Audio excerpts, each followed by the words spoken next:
Hello বিয়াস, আসসালামু আলাইকুম। আজকে শুক্রবার, আমাদের রাঁধুনি আজকে গরুর মাংস রান্না করছে। দেখুন কত সুন্দর করে রান্না করছে গরুর মাংস। পেঁয়াজ মশলা দিয়ে কালারটা দেখুন কত সুন্দর বাদামি এসেছে। এখন গরুর মাংসটা ছেড়ে দেবে, দেখুন।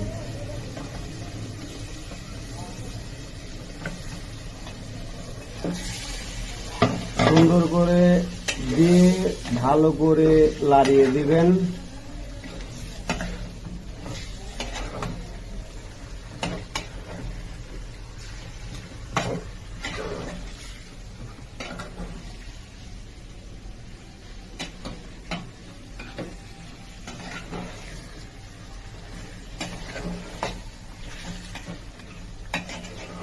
সুন্দর করে লাড়ানোর পরে এখন